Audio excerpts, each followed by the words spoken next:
కూడి వచ్చిన ప్రియమైన సహోదరి మరియు సహోదరులకు ప్రభువును రక్షకుడైన యేసుక్రీస్తు నామములో తెలియజేస్తున్నాను. చాలా సంతోషం. ఈరోజు మరి అనేక మంది రాలేదు, అయినా కానీ అనేక మంది వచ్చారు. అంటే నేను చెప్పినటువంటి భావన, మన యొక్క రెగ్యులర్గా వచ్చేటువంటి వారు అనేక మంది రాలేదు. మరి కొత్తగా నూతనంగా రోజానం పెద్దమ్మ గారు మరియు విశ్రాంతమ్మ గారు, అలాగే సుధాకర్ గారి యొక్క కుటుంబము చాలా కాలం తర్వాత మన మధ్యలో ఉండటం చాలా సంతోషం. మరి ఈ యొక్క సమయంలో దేవుని బిడ్డలమైనటువంటి మనము ఎవరు వచ్చినా రాకపోయినా యెహోషువ యొక్క ధైర్యమైనటువంటి మాటలను జ్ఞాపకం చేసుకోవాల్సినటువంటి అవసరం ఉంది. యెహోషువ ఏమన్నాడు గుర్తుందండి? మీరు ఇటువైపు పోతారో, ఆ నది అవతల ఉన్నటువంటి ఇతర దేవతలను పూజిస్తారో ఏమో నాకు తెలియదు, కానీ నేనును నా ఇంటి వారిను యెహోవానే సేవిస్తాను. అదేవిధంగా ఈరోజు ఇక్కడ కూడి ఉన్నట్టు అందరి యొక్క ఆలోచన కూడా ఆ విధంగానే ఉండాలి. ఒకవేళ ఎవరైనా వచ్చినా రాకపోయినా మనం మాత్రం దేవుని కోసమే ఉండాలి అనేటువంటి ఒక నిశ్చయత మనలో ప్రతి వారిపైన ఉండాల్సినటువంటి అవసరం ఉన్నది. కావున ప్రియమైనటువంటి వారారా, మరి ఈ సమయంలో క్రైస్తవులుగా దేవుని పిల్లలమైనటువంటి మనము, లేదా దేవుని పిల్లలమైనటువంటి మనము ఏ విధమైనటువంటి గుణాతిశయాలను కలిగి ఉండాలి అనేటువంటి అనేకమైనటువంటి బోధనలు బైబిల్లో మనకున్నాయి. కానీ వాటిల్లో ఏ విధమైనటువంటి గుణాతిశయాన్ని కలిగి ఉండకూడదు అనేటువంటి ఒక గుణాతిశయాన్ని గురించి ఈరోజు మనం చదువుదామండి. 1 పేతురు 2వ అధ్యాయము 1 పేతురు 2వ అధ్యాయము 1-2 వచనాల్లో పేతురు గారు ఈ విధంగా సెలవిస్తున్నాడు. ప్రభువు దయాళుడని మీరు రుచి చూసి ఉన్న ఎడల, ప్రభువును ఏ విధంగా మనం రుచి చూసినట్లయితే, ప్రభువు దయాళుడని మీరు రుచి చూసి ఉన్న ఎడల కొన్ని కార్యాలని ఇక్కడ మనం ఏం చేయాలట? విసర్జించాలి, వదిలిపెట్టాలి. నిజంగా దేవుని పిల్లల్లో అనేక మంది ఈ యొక్క దేవునికి అనుకూలమైనటువంటి కార్యాలను కలిగి ఉంటారు, అదే దేవునికి వ్యతిరేకమైనటువంటి కార్యాలను కూడా కలిగి ఉంటారని మనం చూస్తున్నాం. అంటే వారు ఏ విధమైనటువంటి, లేదా ప్రభువుని ఏ విధంగా వారు చూసి ఉండలేదనేది అర్థమవుతుంది అంటే, ప్రభువు దయాళుడని వారు రుచి చూడలేదు అనేది మనం గ్రహించగలుగుతున్నాం.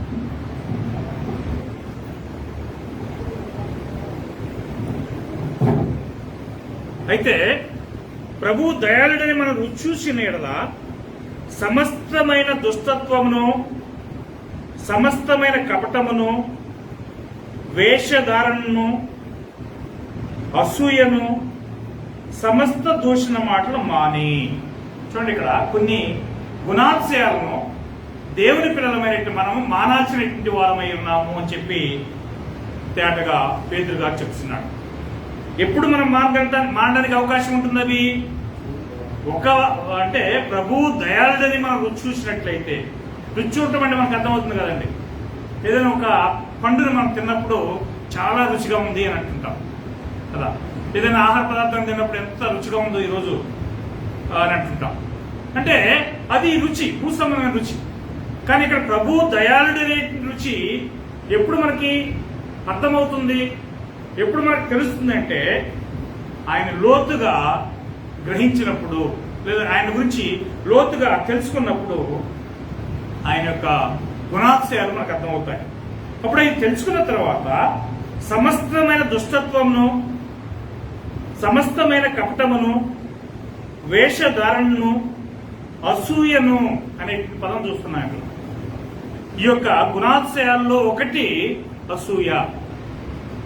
ఈ యొక్క అసూయ అనేటువంటిది సాధారణంగా ఒక వ్యక్తికి ఉన్నప్పుడు మరొక వ్యక్తికి లేనప్పుడు కలిగేదాన్నే అసూయ అంటారు. ఉదాహరణకి, ఇద్దరు వ్యక్తులు ఒక పని కోసం పోతున్నాం, లేదా ఇద్దరు వ్యక్తులు ఒక జాబ్ కోసం పోతున్నాం. ఒక వ్యక్తికి జాబ్ వస్తుంది, మరొక వ్యక్తికి జాబ్ రావట్లేదు. అప్పుడు ఎప్పుడైతే జాబ్ రానిటువంటి ఆ యొక్క వ్యక్తి ఏం చేస్తాడంటే, అరే నాకు రాకపోయినా అని చెప్పి ఎదుటి వ్యక్తి మీద కలిగి ఉండే దాన్నే అసూయ అని చెప్పి మనం అర్థం చేసుకోవచ్చు. ఎలాగో అనంటే బైబిల్ గ్రంథంలో ఆ విధమైనటువంటి వివరణనే దేవుడు మనకి ఇచ్చాడు. ఈ యొక్క అసూయ అనేటువంటి గుణాతిశయం అనేది చాలా చాలా ప్రమాదంతో కూడినటువంటి ఒక గుణాతిశయమైనది. ఈ యొక్క అసూయ అనేటువంటి గుణాతిశయం మనలో ఉందనుకోండి, ఏమవుతుందో చూడండి ఒకసారి. సామెతల గ్రంథము 14వ అధ్యాయము 30వ వచనం చదవండి దయచేసి ఎవరైనా. సామెతల గ్రంథము 14వ అధ్యాయం 30వ వచనం.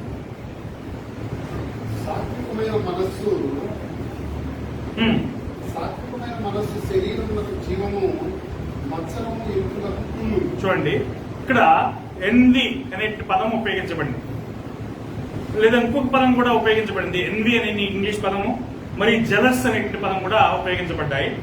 ఇక్కడ తెలుగులో కూడా మత్సరము మరియు అసూయ ఈ రెండు కూడా సినానిమ్స్, అంటే పర్యాయ పదాలంట.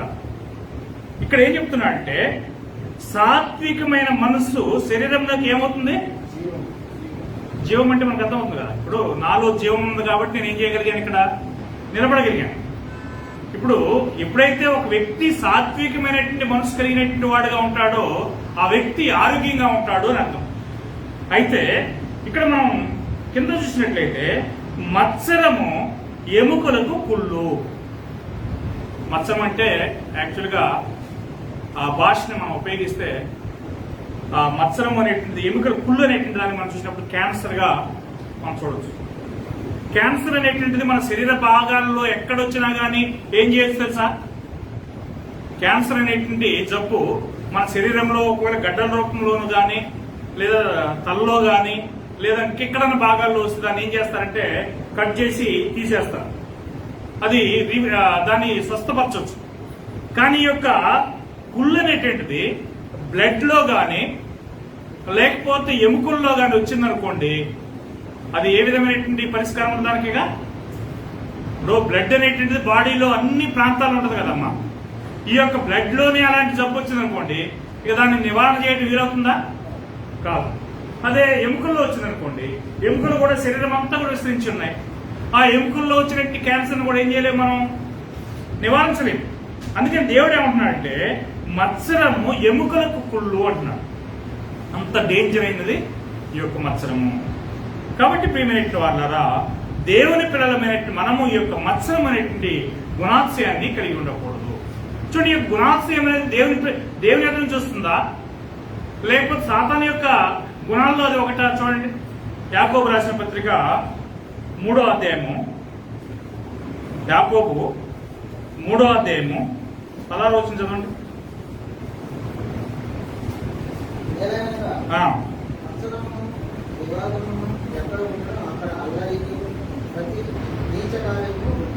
చాలండి. ఇక్కడ ఈ 14వ వచనం నుంచి మాట్లాడుతున్నాడు దేవుడు 13 నుంచి వాస్తవంగా. అయితే 14వ వచనం, మీ హృదయంలో సహింపనలవి కాని మత్సరమును వివాదమును ఉంచుకున్న వారైతే అతిశయపడవద్దు, సత్యమునకు విరోధంగా మీరు అబద్ధము ఆడవద్దు. అంటే ఈ యొక్క మత్సరం అనేటువంటిది ఎక్కడి నుంచి వస్తుందని అంటున్నాడు? 14వ వచనంలో హృదయంలో నుంచి వస్తుంది అంటున్నాడు. హృదయంలో నుంచి ఎప్పుడు ఈ యొక్క అసూయ లేదా మత్సరం అనేది వస్తుంది? ఒక వ్యక్తికి ఉన్నది నాకు లేదు అన్నప్పుడు సహజంగా నాకేమొస్తుందంటే కొంత అసూయే వస్తుంది. దీనికి ఉదాహరణ బాగా మనం బైబిల్ నుంచి చూడొచ్చు. కయ్యూను ఏబేలు ఇద్దరు అన్నదమ్ములే, ఇద్దరు ఒక రక్తం నుంచి ఒక గర్భం నుంచి వచ్చినటువంటి వాళ్లే, ఇద్దరు సొంత అన్నదమ్ములే. దేవుడు కయ్యూని యొక్క బలినేమో నిరాకరించాడు, ఏబేలు యొక్క బలిని ఏం చేశాడు? అంగీకరించాడు. గుర్తుందా? ఆదికాండం 4వ అధ్యాయంలో మనందరికి తెలిసింది. అయితే ఎప్పుడైతే ఈ కయ్యూని యొక్క బలిని దేవుడు నిరాకరించాడో వెంటనే తన యొక్క తమ్ముడి మీద ద్వేషం పెంచుకున్నాడు కయ్యూను. చూడండి ఏ విధంగా అక్కడ జరిగిందో ఒకసారి చూద్దాము. ఎందుకు అది కారణమేం కయ్యూను ఏబేలు మరణానికి కారణం ఏంటో చూడండి. ఆదికాండం 4వ అధ్యాయంలో, ఆదికాండము 4వ అధ్యాయము, ఇక్కడ మనకు తెలిసినటువంటి విషయమే. ఏంటి ఈ విషయము అనంటే, దేవుడు ఏబేలును అతని యొక్క బలిని లక్ష్యం ఉంచుతాడు, కయ్యూనును అతని యొక్క అర్పణ దేవుడు లక్ష్యం ఉంచడు అనే విషయాన్ని మనం చూస్తున్నాం. ఎప్పుడైతే ఇది జరిగిందో 5వ వచనం 6వ వచనంలో కయ్యూను అతని అర్పణను ఆయన లక్ష్య పెట్టలేదు. కాబట్టి కయ్యూనుకు మిక్కిలి కోపం వచ్చి అతను తన ముఖమును చిన్నబుచ్చుకొనగా యెహోవా కయ్యూనుతో, నీకు కోపమేలా, ముఖం చిన్నబుచ్చుకున్నావేమి? నీవు సత్క్రియ చేసిన ఎడల తలనెత్తుకునవా? సత్క్రియ చేయని ఎడల వాకిట పాపము నిలిచి ఉండును అని అంటున్నాడు. ఏమంటే, ఇప్పుడు నువ్వు సత్క్రియను చేసిన ఎడల ఖచ్చితంగా నువ్వు ముఖం ఎత్తుకుని ధైర్యంగా నిలబడతావు. ఎప్పుడైనా నువ్వు ధైర్యంగా ముందుకు పోతావు. ఎప్పుడైతే నేను పాపం చేశానో మీ ఎదుటికి వచ్చి నేను తలెత్తుకుని మాట్లాడటానికి నాకు ధైర్యం చాలు కదా. ఎవరైనా అంతే. నేను మీ ఎదుటి ఏదైనా పాపం చేశాను అనుకోండి, ధైర్యంగా నేను వచ్చి మీ ఎదుటి మాట్లాడలేదు, తలదించుకోవాల్సిన పరిస్థితి. అదే ఏ పాపం లేకపోతే ధైర్యంగా ఏం చేస్తాము? మాట్లాడతాం. ఇక్కడ కయ్యూను ఏం చేశాడు చూడండి. కయ్యూను చూసి దేవుడు అంటున్నాడు, నీవు సత్క్రియను చేసిన ఎడల తల ఎత్తుకునవా? సత్క్రియను చేయని ఎడల వాకిట పాపం నిలిచి పొంచి ఉండును, నీ ఎడల దానికి వాంఛ కలుగును, నీవు దాన్ని ఏలుదోను. ఎప్పుడు మనం పాపాన్ని ఏళ్తాము అంటే మనం దుష్క్రియం చేసినప్పుడే. కాబట్టి ఈ యొక్క దుష్క్రియ నుంచి కలిగేదే ఈ యొక్క అసూయ. వెంటనే ఏం చేశాడు? ఇక లాభం లేదు, దేవుడు నన్ను ప్రేమించాడు, నా తమ్ముడినేమో హెచ్చించాడు, కాబట్టి వాడింది బతకాలా, నాకు రాంది వాడికి ఎందుకు రావాలా అని చెప్పి అనుకున్నాడేమో. పాపం పొలంలో ఇద్దరు పని చేసుకున్నప్పుడు దేశం ఏం చేశాడు చూడండి ఒకసారి. 9, 8వ వచ్చి 9వ వచ్చింది చూడండి.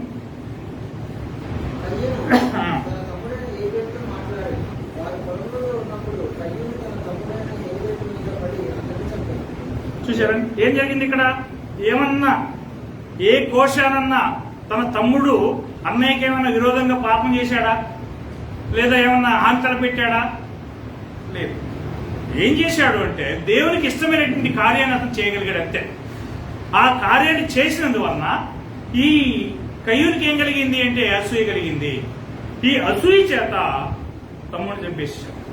అంటే అసూయ అనేటువంటి ఆ యొక్క జబ్బు ఎంత ప్రమాదకరమైందో ఆలోచన చేసుకున్నామా? అది ఉంటేగా తమ్ముడా, అన్నయ్య, తండ్ర, అక్క, చెల్లె అనేటువంటి బంధాలు గుర్తురావు. ఖచ్చితంగా తన యొక్క గుణాన్ని స్థిరపరచుకోవటం కోసమే ఎంతటి దుర్మార్గానికైనా మానవులు తెగిస్తారు అనే విషయము మనకు అర్థమవుతున్నది. కాబట్టి ఈ యొక్క ఏబేలుని నిష్కారణంగా చంపాడు. కారణం ఏంటంటే అసూయ అనేటువంటి విషయాన్ని మనం చూస్తాం. మనకు తెలుసు యోసేపు యొక్క అన్నదమ్ములు మొత్తం 12 మంది అన్నదమ్ములు వాళ్ళు. ఈ 12 మందిలో యోసేపు తన తండ్రికి బాగా ఇష్టడుగా ఉన్నాడు. ఎందుకు తెలుసా? యోసేపు చిన్న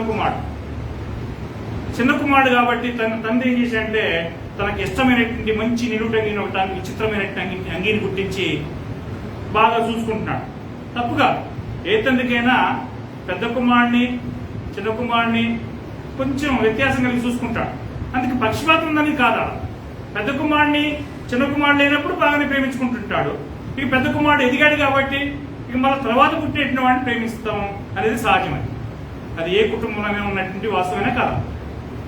ఇక తండ్రి యొక్క ప్రేమను పొందాడని ఒకటి, తన యొక్క దుష్ట సమాచారం అంతా తండ్రికి తెలియజేస్తున్నాడు అనేది మరొకటి. ఏం చేశారు అంటే అన్నలందరూ కూడా అతని మీద పగబట్టేస్తారు. పగబట్టి ఏం చేద్దాం అనుకున్నారు? వీడిని ఎలాగైనా మనం ఎలిమినేట్ చేసేయాలి, చంపేసేయాలని చెప్పి నిర్ణయం చేసుకుని ఆ మందలు కాసుకుంటున్నప్పుడు ఈ యోసేపు ఏం చేస్తాడంటే తన తండ్రి పంపించినట్టు ఆహార పదార్థాలు తీసుకుని అన్నల దగ్గరికి పోతాడు. అదిగో కళలుగా నేటివాడు వస్తున్నాడు, వాడు రాగానే చంపేద్దామని చెప్పి నిర్ణయం చేసుకుని ఏం చేస్తారు? యోసేపుని చంపడానికి ప్రయత్నాలు చేస్తారు. వాడిని ఒకడు ఏం చేస్తాడంటే వాడిని చంపితే మనకేం వస్తుందని నాయన, చంపొద్దు, ఆ నీళ్ళు బావులు పడేద్దామని చెప్పి ఇంకొక ఆయన ఆలోచన చేస్తాడు. తర్వాత మళ్ళా అతను బావిలో ఉంటే మాత్రం మనకు ప్రయోజనం ఏమున్నది? అదిగో అటు పక్కన ఇస్మాయిల్ పోతున్నారు, వాళ్ళకి మనం ఇతను అమ్మేద్దాము అని చెప్పి అమ్మేసేస్తారు 20 వెండి నాణాన్ని. అంటే ఇదంతా కారణం ఏంటి అని అంటే ఒకసారి చూడండి, ఆది కాండము 37వ అధ్యాయం.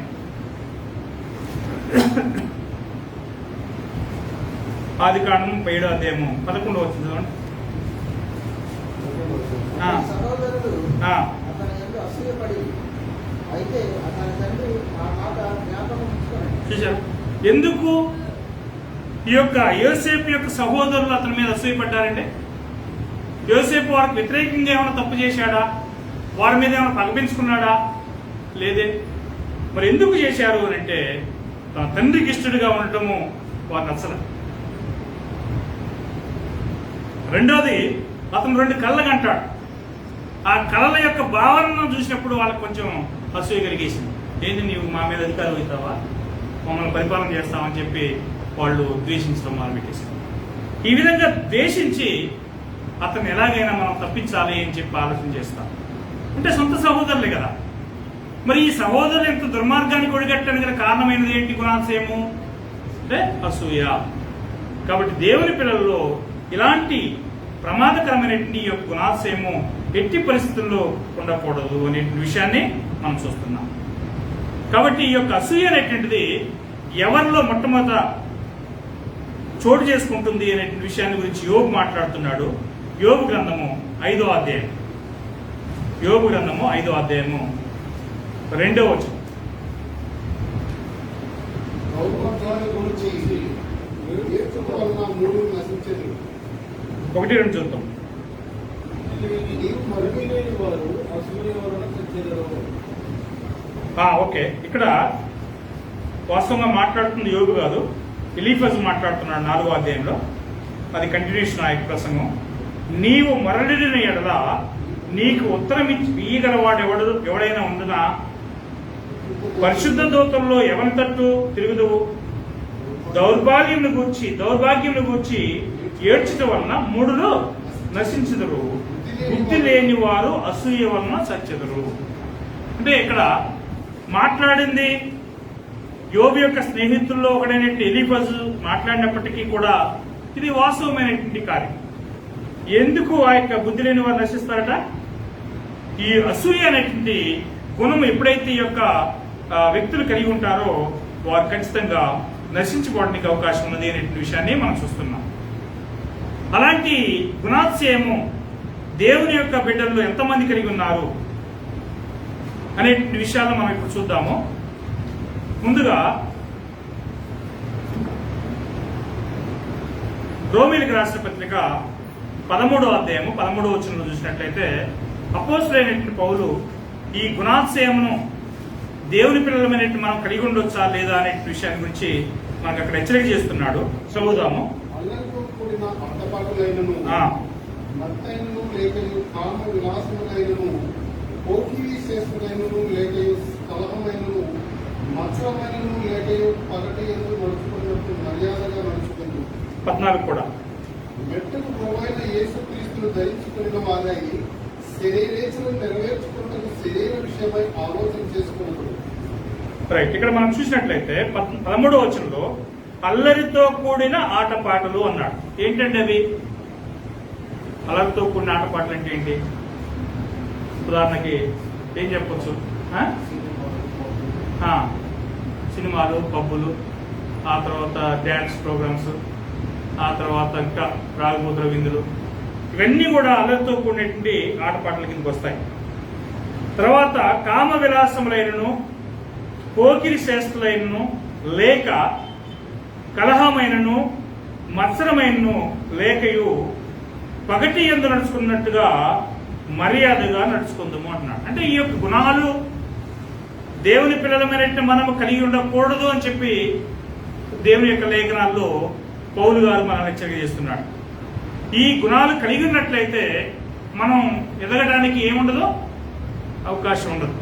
చూడండి, ఒక బిడ్డ క్రమక్రమంగా ఎదిగేటప్పుడు నిర్మలమైన పాలను అపేక్షిస్తుంది. ఆ యొక్క పాలు ఎప్పుడైతే ఆ యొక్క బిడ్డ తాగటం మానేస్తుందో ఆ బిడ్డలో ఎప్పుడైతే నలత అనేది అంటే ఏదైనా అనారోగ్యం ఏర్పడుతుందో ఆ బిడ్డ సరైన విధానంలో ఎదగడానికి అవకాశం లేదు. అదేవిధంగా ఈ యొక్క అసూయ, మత్సరం అనేటువంటివి కూడా క్రైస్తవులకి అవి ఒక రోగాలు. ఈ రోగాలు మన శరీరంలో అంటే మన ఆత్మలో ఉన్నట్లయితే లేదా మన హృదయంలో ఉన్నట్లయితే మనం ఆత్మీయంగా ఎదగడానికి అవకాశం ఉన్నదా? లేదు. అందుకని ఏమంటాడంటే పేతురు గారు, మీరు ఎదుగు నిమిత్తము ఏటిని అపేక్షించాలంటాడు చూడండి. వీటిని మాని అంటే వేటిని మానాలి? మొదటి పేతురు 2వ అధ్యాయంలో మనం చదివాం కదా. సమస్తమైన సమస్తమైన కపటమును, వేషధారమును, అసూయను, సమస్త దూషణ మాటలను మాని కొత్తగా జన్మించిన శిశువులను కోరిన వారై నిర్మలమైన వాక్యమును పాలన వలన రక్షణ విషయంలో ఎదుగు నిమిత్తము ఆ పాలను అపేక్షించారు. అంటే మనం రక్షణ విషయంలో ఎదగాలి అని అంటే ఒక బిడ్డకి క్రమక్రమంగా ఎదగాలి అని అంటే ఏం చేస్తుంది తల్లి అంటే 4 సార్లు 3 సార్లు మంచిగా తృప్తిగా బిడ్డకి పాలిస్తుంది తల్లి. ఆ బిడ్డ అప్పుడు ఎదుగుతానికి అవకాశం ఉంటుంది. మనం ఆత్మీయంగా ఎదగాలంటే నేను మాట్లాడుతున్న భూసమనం కాదు, ఒక 6 అడుగులు ఎత్తు లేదా 1.5 అడుగుల ఎడల్పు గురించి మాట్లాడినా. ఆత్మీయంగా ఎదగాలంటే ఏం చేయాలి చూడండి. అక్కడ క్రొత్తగా జన్మించిన శిశువులను పోలిన వారై నిర్మలమైన వాక్యం అనే పాలు అన్నాడు. ఏంటది? అది వాక్యమే. ఈ వాక్యం ఎప్పుడెప్పుడు మనం తాగాలి, తినాలి లేదా తాగాలి? ఒక పసిబిడ్డకి ఎన్నిసార్లు పాలిస్తున్నాం మనం?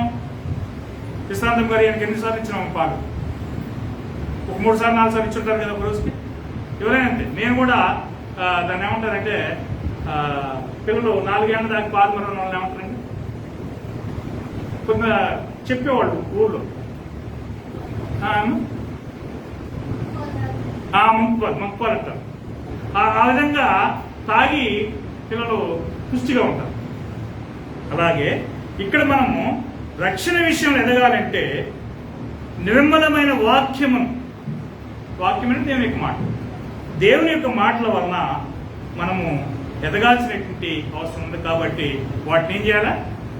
అపేక్షించవలసినటువంటి వారమై ఉన్నాము. కాబట్టి సహోదరులారా, మనము ఎప్పుడైతే ఈ యొక్క రక్షణ విషయాల్లో ఎదుగుదల లేకుండా కుంటుపడుతుంటామో అప్పుడు మనలో దేవుని యొక్క వాక్యానికి చోటు లేకుండా పోతుంది అనే విషయాన్ని మనం గమనించాలి. చూడండి, సామెతల గ్రంథము 3వ అధ్యాయము 31 వచ్చింది చదవండి.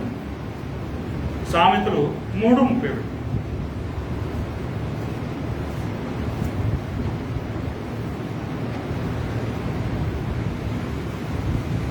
బలాత్కారం చేయు వారిని చూచి మత్సర పడకము, వాడు చేయి క్రియలను ఏమాత్రము చేయకూడదు. చూడండి, కొంతమంది సమాజంలో బలాత్కారంగాను దుర్మార్గమైన కార్యం చేసుకుంటూ పోతుంటారు. వారిని చూసి నేను మాత్రం యథార్థంగా ఉండటం వల్ల ప్రయోజనం ఉన్నది అని చెప్పి మనం వారి వల్లే మనం మారడానికి అవకాశం ఉన్నది. కాబట్టి అలా చేయవద్దని చెప్పి దేవుడు ఏమంటున్నాడు? బలాత్కారం చేయి వారిని చూసి మత్సరపడకము, వాడు చేయి క్రియలు ఏమాత్రం కూడా నీవు చేయడానికి కోరవద్దు అని అంటున్నాడు. సామెతల గ్రంథం 24వ అధ్యాయము 1వ వచనం మరియు 19వ వచనం చదువుదాం. సామెతల గ్రంథము 24వ అధ్యాయము 1వ వచనము మరియు 24వ వచనం.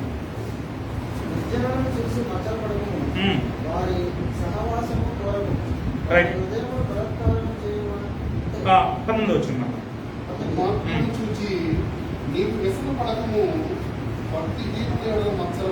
రైట్.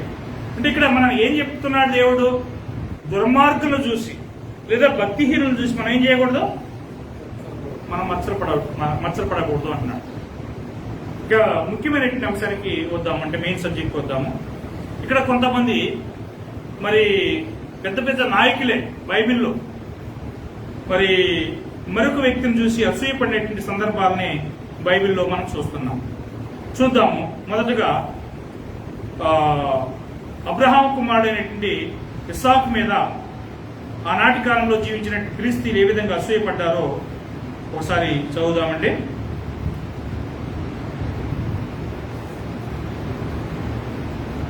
ఇరవై 26వ అధ్యాయము ఆదికాండము 14వ వచనం.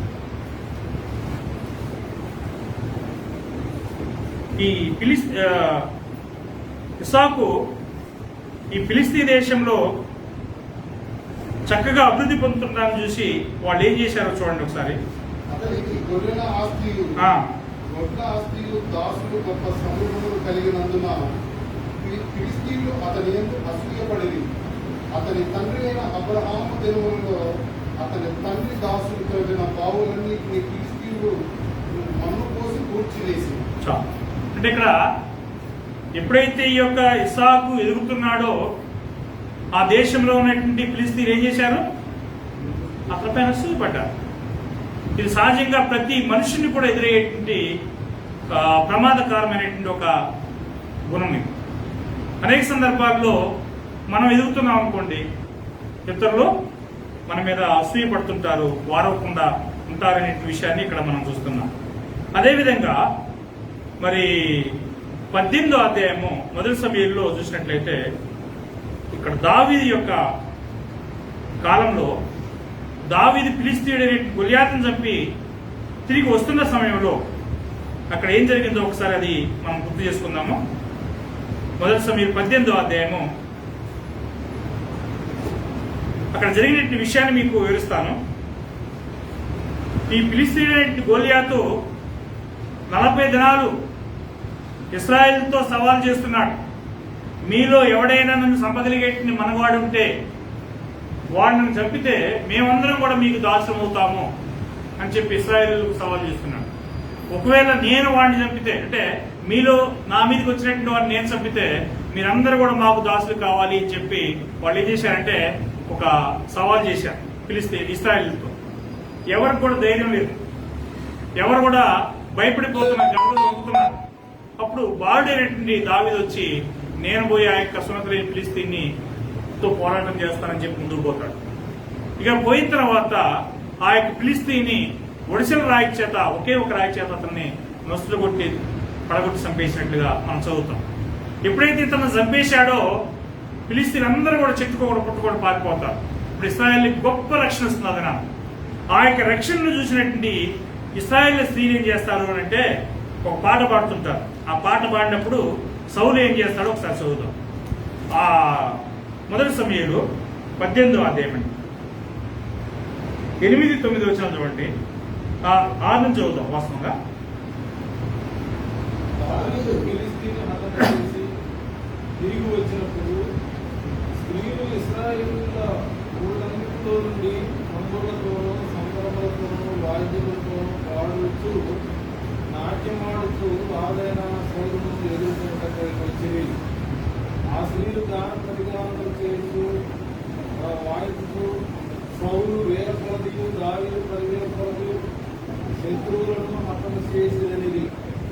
ఆ మాటను సౌలునకు ఇంపుగా ఉన్నందున అతను బహుకోపం తెచ్చుకుని వారు దావీదునకు 10,000 కొలది అదియు నాకు 1,000 కొలది అదియు స్థుతులు పాడి రాజ్యము తప్ప మరి ఏమీ అతను తీసుకోనగలడు అనుకున్నాను. కాబట్టి నాట నుండి సౌలు దావీదు మీద విషపు సూపు నిలుపుకున్నాడు. విషపు సూపు అనేటువంటిది మనం ఇంకో అర్థంతో చూసినట్టే మత్సరము లేదా సూయ అనే పదం అక్కడ మనం చూడవచ్చు. చూడండి, ఇక్కడ జరిగిన విషయం ఏంటి? ఇశ్రాయేల్ పక్షంలో దావీదు పోరాటం చేసి మరి వారందరిని గెలిపించుకుని విజయం తీసుకొస్తాడు. అప్పుడు స్త్రీలందరూ కూడా సంతోషంతో ఏం చేస్తున్నారు? దావీదు సౌలు 1000 కొలది, దావీదు 10,000 కొలది అని చెప్పనేసరికి ఇక్కడ సౌలు ఏమై ఉన్నాడు? రాజు. దావీదు ఒక సాధారణమైనటువంటి ఒక గొర్రెలు కాసుకునేటువంటి ఒక బాలుడు. అతనికి 10,000 మంది అని అన్నారు, నాకేం 1000 మంది అన్నారు. ఏ విధంగా ఉంటుంది? ఆదినం మొదలుకొని నాకంటే అతను గొప్పవాడిగా చేసి వాళ్ళు పాడుతున్నారే, ఒకవేళ అతను తీసుకోగలిగితే నా ఎదురు నుంచి ఏం తీసుకోగలడు? నా రాజ్యాన్ని తీసుకోగలడేమో అని చెప్పి అనుకుని ఆనాటి నుండి దావీదు మీద సౌలు విషపు సూపు నిలిపాను. అంటే అసూయతో మరి నిండుకుని ఉన్నాడు అనే విషయాన్ని చూస్తాం. ఈనాటి నుండి దావీదు ఎక్కడ దొరికితే అక్కడ అతను బస్సుతో గుచ్చేయాలని చెప్పి ఆలోచనతో ఆ సౌలు దావీదుని వెళ్తూనే ఉన్నాడు. సరే, ఈ విధమైన విషయం మనం అది వేరే. సరే, ఈ విధంగా ఎప్పుడు ఒక వ్యక్తిలో ఈ యొక్క గుణాతిశయం ఏర్పడుతుంది అని అంటే ఒకరికి దొరికి మరొకరికి దొరకనప్పుడు ఏర్పడేదాన్నే అసూయ అంటాం. ఇక్కడ దావీదుకి ఏం దొరికింది? స్త్రీల మధ్యలో నుంచి, అక్కడ ఇశ్రాయేళ్ల మధ్య నుంచి గొప్ప సానుభూతి దొరికింది. ఇతనికి ఏం దొరకలేదు? అది దొరకలేదు. చూసేసరికి ఏమనిపిస్తుంది? అతని మీద అసూయతో నిండుకున్నాడు అనే విషయాన్ని మనం చూస్తున్నాం. కనుక మరి యొక్క గుణాతిశయాన్ని బట్టి, అంటే ఈ అసూయ చేత నిండినటువంటి కారణాన్ని బట్టి సౌలు ఆనాటి నుండి ఎప్పుడు దొరికితే అప్పుడు సంపాదించే ప్రయత్నం చేస్తున్నట్టుగా మనం తర్వాత భాగంలో చదవచ్చు. ఆ తర్వాత మరియు 106వ కీర్తన 16-17 వచనాలు చూసినట్లయితే అక్కడ ఇశ్రాయేలు అరణ్యంలో ఉండగా, 106వ కీర్తన 16-17 వచనాలు చూస్తే ఇశ్రాయేలు అరణ్యంలో ఉండగా మరి మోషే మీదను ఆయన సోదరుడైనటువంటి వారు తమ దండుపాలకులు మోషేయును యెహోవాకు ప్రతిష్ఠితుడైన అహరోనును అసూయపడిరి. భూమి నెరవేర్చి రామాను మింగెను, అది అభిరాము ఇంపును కప్పివేసెను. ఈ యొక్క విషయాన్ని సంఖ్యాకాండం 16వ అధ్యాయంలో మాట్లాడుతుంటాడు. అక్కడ ఏం జరిగింది అంటే ఈ యొక్క కోరాహు సంబంధికులందరూ కూడా దాదాపు 250 మంది వాళ్ళు పోగై మోషేకు వ్యతిరేకంగాను అహరోనుకు వ్యతిరేకంగాను వాళ్ళు తిరుగుబాటు చేస్తారు. చేసి మోషేనే పరిశుద్ధుడా, దేవుడు మోషే ద్వారానే మాట్లాడతాడా, మేము పరిశుద్ధులం కామా, మా ద్వారా దేవుడు మాట్లాడా అని చెప్పి వాళ్ళు ఏం చేస్తారంటే కొంత తిరుగుబాటు స్వరాన్ని వినిపిస్తారు. ఆ యొక్క స్వరాన్ని వినిపించినప్పుడు దేవుడు ఏం చేస్తారంటే భూమి నెరవిడిచి, అంటే భూకంపం కల్పించి వారిని ప్రాణాలతో సహా భూమిలో ముంచేసినట్లుగా అక్కడ సంఖ్యాకాండంలో మనం చూడవచ్చు.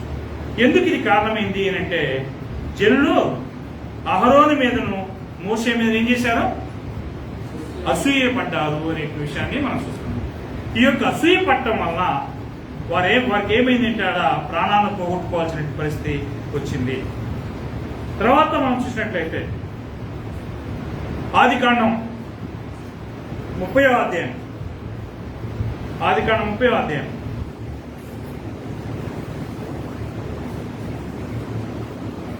1వ వచనంలో అక్కడ యాకోబు యొక్క భార్యలు ఇద్దరు ఉంటారు, రాహేలు, లేయా. వీరిద్దరిలో సొంత అక్కల చెల్లెళ్ళండి. వీరిద్దరు సొంత అక్కల చెల్లెళ్ళే. వీరిద్దరిలో ఏం జరిగిందో చూడండి ఒకసారి. ఆదికాండం 30వ అధ్యాయము 1వ వచనం 2వ వచనం చూసినట్లయితే రాహేలు తాను యాకోబులకు పిల్లలు కనకపోవుట చూచి తన అక్క యందు అసూయపడి యాకోబుతో నాకు గర్భఫలము నిమ్ము, లేని ఎడల నేను చచ్చిననెను. అంటే ఏం జరిగింది ఇక్కడ? రాహేలుకేమో పిల్లలు పుట్టలే, లేయాకేమో పిల్లలు పుట్టారు. తన అక్కయ్య ఏం చేసిందంటే అసూయ పడిపోయిందండి. సొంత అక్కే, ఇద్దరు కూడా ఒక తండ్రికి పుట్టినట్టు వాళ్ళే. తన అక్కయ్య అసూయపడి నాకు పిల్లలు నిమ్ము, లేనట్లేదు నేను చనిపోతాను అని చెప్పి ఆమె మరి ఒక డిమాండ్ పెట్టినట్లుగా మనం చూస్తున్నాం. అయితే యాకోబు కోప్పడి ఏమన్నాడు? 3:2 వచ్చి చూడండి. యాకోబు కోపము రాహేలు మీద రగులుకొనగా అతడు నేను నీకు గర్భఫలము పోయిన దేవుని ప్రతిగా ఉన్నాను అనెను. అంటే ఈ యొక్క గుణాతిశయాలన్నీ కూడా దేవుని పిల్లలకి ఉండకూడనటువంటి గుణాతిశయాలు అనే విషయాన్ని మనం చూస్తున్నాం. దేవుని పిల్లలమైనటువంటి మనం కూడా ఈ గుణాతిశయాలను కలిగినటువంటి వారంగా ఉన్నాం. ఎప్పుడు? క్రీస్తులోకి రాకముందు ఇలాంటి గుణాతిశయాలు మనకునే ఉన్నాయి. కానీ ప్రశ్న ఏంటంటే క్రీస్తులోకి వచ్చిన తర్వాత కూడా వీటిని మనం కలిగి ఉండాలనా? వీటిని మనం ఇంకా కొనసాగించాల్సిన అవసరం ఉందా? తీతుకు రాసిన పత్రిక 3వ అధ్యాయము 3వ వచనం చదువుదాం. తీతుకు రాసిన పత్రిక 3వ అధ్యాయం 3వ వచనం. ఎందుకనగా మనం కూడా ముందు అవివేకులను మోసపోయిన వారిని నానా విధములైన దురాశలను రోగములను దాసులమై ఉంటే దుష్టత్వమునందు అసూయయందు కాలం గడుపుతూ అసహ్యులమై ఒకరినొకరు ద్వేషించుతూ ఉంటుంది. కానీ మన రక్షకుడైన దేవుని యొక్క ధైర్యం మానవుల ఎడల ఆయనకున్న దేవుని ప్రత్యేకమైనప్పుడు చాలండి. ఏలైనగా మనము కూడా, అంటే క్రైస్తవులతో మాట్లాడుతున్నాం, మనము కూడా మునుపు అంటే క్రీస్తులోనికి రాకముందు మనము కూడా మునుపు అవివేకులమును, రెండవది అవిధేయులమును, మూడవది మోసపోయిన వారమును, నానా విధములైన దురాశలకును భోగములకును దాసులమై ఉండి దుష్టత్వము నందును అసూయందును కాలం గడుపుతూ ఉంటేమి అన్నాడు. ఈ గుణాశయాలు మన క్రీస్తులోకి రాకముందు ఉన్నాయి. ఇక క్రీస్తులోకి వచ్చిన తర్వాత ఉన్నట్లయితే అది ఏ విధంగా మనకి మరి నష్టాన్ని కలిగిస్తుందో గలతీయులకు రాసిన పత్రికలో మాట్లాడుతున్నాడు. క్రీస్తులోకి వచ్చిన తర్వాత కూడా ఈ గుణాశయాలను మనం కలిగి ఉన్నట్లయితే గలతీయులకు రాసిన పత్రిక 5వ అధ్యాయము 21వ వచనంలో చూడండి.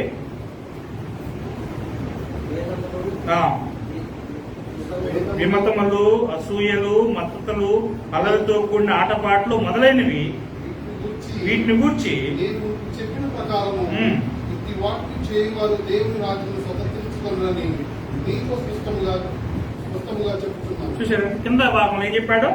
వీటిని చేయవారు దేవుని రాజ్యమును స్వతంత్రించుకున్నారని మీతో స్పష్టంగా చెప్తున్నాడు. వీటిని చేయవారు చెప్తున్నాడు అక్కడ.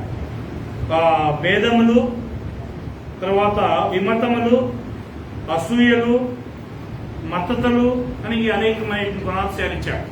వాటిలో ఒకటి అసూయ. వీటిని చేయవారు దేనికి సంబంధించినటువంటి వారు కాదనా? దేవునికి రాజ్యానికి వారసులు కానేరరు అంటున్నాడు కదా.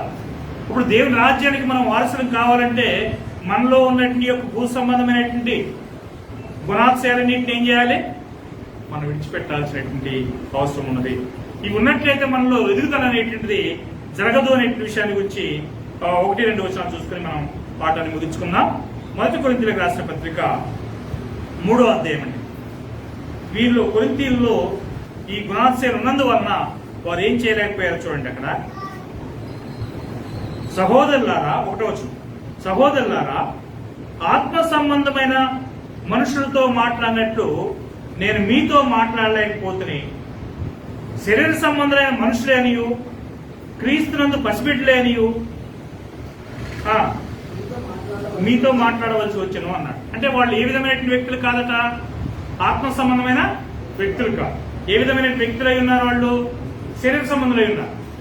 ఇప్పుడు ఈ యొక్క శరీర సంబంధులైన వ్యక్తులుగా ఉన్నందువలన వీరు ఏ విధమైనటువంటి పరిస్థితులు ఉన్నారు చూడండి. 2వ వచనంలో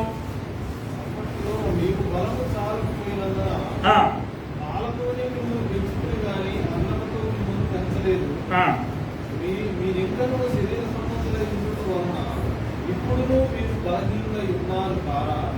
మీలో అసూయయు కలహమును ఉండగా మీరు శరీర సంబంధులై మనుషులుగా నడుచుకునేవారు కారా? చూసారా?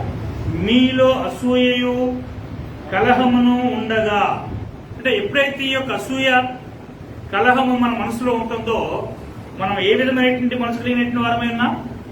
శరీర సంబంధమైనటువంటి మనసు కలిగినటువంటి వారుగా ఉన్నాం. శరీర సంబంధమైనటువంటి మనసు కలిగినటువంటి వారుగా ఉన్నప్పుడు దేంట్లో ఎదగలేము? ఆత్మ సంబంధమైనటువంటి హృదయంలో ఎదగలేము అనే విషయాన్ని మనం చూస్తున్నాం. ఆత్మ సంబంధమైన హృదయంలో ఎదగాలంటే ఏం చేయాలా? ఈ శరీర సంబంధమైన కార్యాలన్నింటినీ వదిలిపెట్టాలి. మనం దేవుని యొక్క వాక్యం అనేటువంటి నిర్మలమైన పాలనను అపేక్షించాల్సినటువంటి అవసరం ఉన్నది. కాబట్టి ఈ గుణాశయాలను మనం కలిగి ఉన్నట్లయితే రక్షణ విషయంలో మనం ఎదగకుండా మనం పడిపోయేటువంటి అవకాశం ఉన్నందువలన ఇంటి గుణాశయాలకు వ్యతిరేకంగా మనం పోరాటం చేయాల్సినటువంటి అవసరం ఉంది. వాటిని విసర్జించాల్సినటువంటి అవసరం ఉన్నది. తిమోతికి రాసిన మొదటి పత్రికలో 6వ అధ్యాయము 4వ వచనం చదువుదాము. తిమోతికి రాసిన మొదటి పత్రిక, పౌలు తిమోతికి రాసిన మొదటి పత్రిక 6వ అధ్యాయము 4వ వచనం.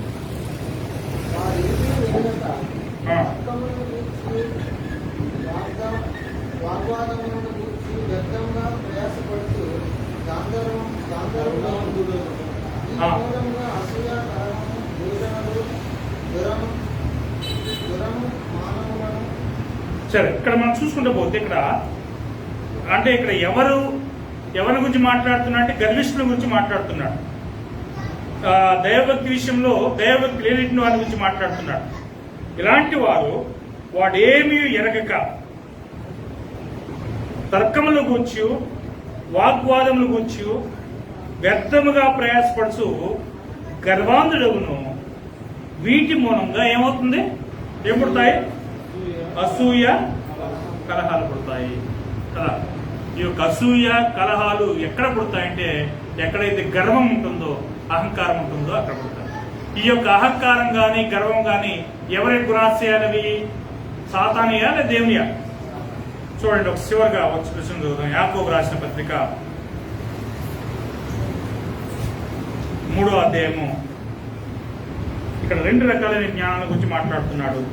15వ వచనం నుంచి చూసినట్లయితే, ఈ జ్ఞానము పైనుండి దిగివచ్చినది కాక భూ సంబంధమైనది, ప్రకృతి సంబంధమైనది, దయ్యముల జ్ఞానము వంటిదే ఉన్నది. రైట్. ఏ జ్ఞానం అది?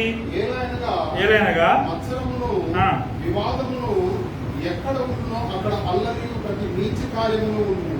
చూసారు? అది అయితే పైనుండి వచ్చే జ్ఞానము మొట్టమొదట పవిత్రమైనది, తర్వాత సమాధానకరమైనది, మృదువైనది, సులభముగా లోబడినది, పరికరముతో మంచి ఫలముతో నిండుకొనినది, పక్షపాతమైనది, వేషధారణలు లేనిది ఉన్నది. అంటే దేవుని జ్ఞానం ఉన్నది, సాతాను జ్ఞానం. ఈ సాతాను జ్ఞానం ఏముంటుందంటే కలహము, అసూయ, ద్వేషము అనేటువంటి గుణాలు ఉంటాయి. ఈ గుణాలు ఎక్కడైతే ఉంటాయో అక్కడ ప్రతి విధమైన దుర్మార్గము, ప్రతి విధమైన అల్లరి, ప్రతి విధమైన నీచ కార్యం జరుగుతున్నది. ఈ జ్ఞానము దేవుని జ్ఞానం కాక దెయ్యముల జ్ఞానం అంటే వంటిదనే ఉన్నది అని అంటున్నాడు. అప్పుడు పైనుంచి వచ్చేటువంటి మరొక జ్ఞానం ఉన్నది. అది ఏ విధమైన జ్ఞానం అట? మొదట పవిత్రమైనది, రెండవది సమాధానకరమైనది, మూడవది మృదువైనది, నాలుగవది సులభంగా లోబడినది, ఐదవది కనికరంతోనూ మంచి ఫలములతోనూ నిండుకున్నది అని అంటున్నాడు. దాంట్లో పక్షపాతమైన వేషధారణ ఏమో ఉండదు. కాబట్టి ప్రియమైనటువంటి వాళ్ళారా, మనము గమనించవచ్చు. కపటము, వేషధారణ, అసూయ కలిగిన వ్యక్తి ఎవరిలో అసూయ లేదు లేదా కపటం లేదనే విషయం సాధారణంగా మనకు అర్థమైపోతుంది. కాబట్టి మనమైతే మరి యథార్థమైనటువంటి వారుగా, పైనుంచి వచ్చేటువంటి దేవుని జ్ఞానం కలిగినటువంటి వారుగా, మరి సులభంగా లోబడేటువంటి వారంగా, మరి మత్సరం లేకుండా, అసూయ లేకుండా దేవునికి ఇష్టమైనటువంటి వారంగా జీవిస్తాం కాక. ఒకవేళ అసూయ లేకుండా మత్సరం అనేటువంటి గుణాశయాన్ని కలిగినట్లయితే అది మన ఎముకలకు కుళ్ళు, అది నివారింప శక్యం కాదు. కాబట్టి అలాంటి గుణాశయం ఒకవేళ మనలోనికి దాపురించినట్లయితే దాన్ని దేవుని యొక్క దయచేత దేవునికి మనం సబ్మిట్ అయ్యి దాన్ని తొలగించుకోవడానికి మనం ప్రయత్నం చేయాల్సినటువంటి వారమే ఉన్నాం. ఆ విధంగా చేయటం ద్వారానే మనం దేవునికి ఇష్టంగా ఉంటాం తప్ప ఒకవేళ ఆ గుణాశయాన్ని కలిగి ఉండి బయలు పెట్టుకుని మనం తిరుగుతున్నట్లయితే అది కరెక్ట్ అయినటువంటి విధానం కాదు. ఆ విధానము మనం ఎట్టి పరిస్థితుల్లో అనుసరించకూడదు. మరి ఆ విధంగా ఉండుకుంటున్నట్లుగా దేవుడు మనం దీవించుగాక.